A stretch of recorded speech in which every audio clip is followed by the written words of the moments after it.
భూతల స్వర్గమైన అమెరికాకి వెళ్ళాలనేది చాలామందికి చిరకాల స్వప్నం. కొంతమందికి అది జీవిత లక్ష్యం కూడా. అక్కడ సెటిల్ అవ్వడమే కాకుండా బాగా చదువుకొని తిరిగి తమ ప్రదేశాలకు వచ్చి మంచి సక్సెస్ సాధించాలని చాలామంది కోరుకుంటూ ఉంటారు. ఇలా అమెరికాకి వెళ్ళే విదేశీ విద్యార్థుల్లో భారతీయ విద్యార్థుల సంఖ్య చాలా ఎక్కువ. చైనా విద్యార్థుల తర్వాత భారతీయ విద్యార్థులే అత్యధికంగా అమెరికన్ యూనివర్సిటీస్కి వెళ్ళి చదువుకుంటూ ఉంటారు. అక్కడున్న నాణ్యమైన విద్య, మోడర్న్ సైన్సు, రీసెర్చ్ పట్ల చాలామంది ఆకర్షితం అవుతుంటారు. ఈ నేపథ్యంలో అమెరికన్ ఎంబసీ కొత్తగా ఒక గైడ్లైన్స్ని ఇష్యూ చేసింది.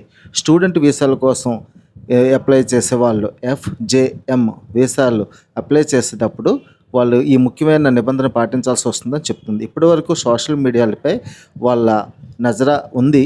ఆల్రెడీ వాటిని అనాలిసిస్ చేస్తున్నారు. కానీ ఇప్పుడు ఏకంగా వాళ్ళ ఫేస్బుక్, ట్విట్టర్ లేదా ఇన్స్టాగ్రామ్ తదితర సోషల్ మీడియా అన్ని ప్లాట్ఫామ్స్ యొక్క ప్రైవసీ సెట్టింగ్స్ని పబ్లిక్గా పెట్టాలని చెప్పారు. అసలు ప్రైవసీ సెట్టింగ్లు ఉండకూడదు, పబ్లిక్గా ఉండాలి. వాటన్నిటిని అనాలిసిస్ చేస్తామని చెప్తున్నారు.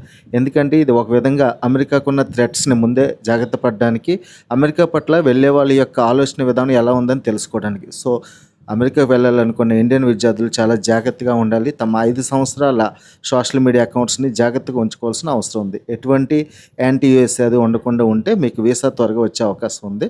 లేకపోతే వీసా పర్మనెంట్గా రిజెక్ట్ అయ్యి మీరు ఎప్పటికీ కూడా అమెరికాలో అడుగు పెట్టలేకపోవచ్చు. Thank you.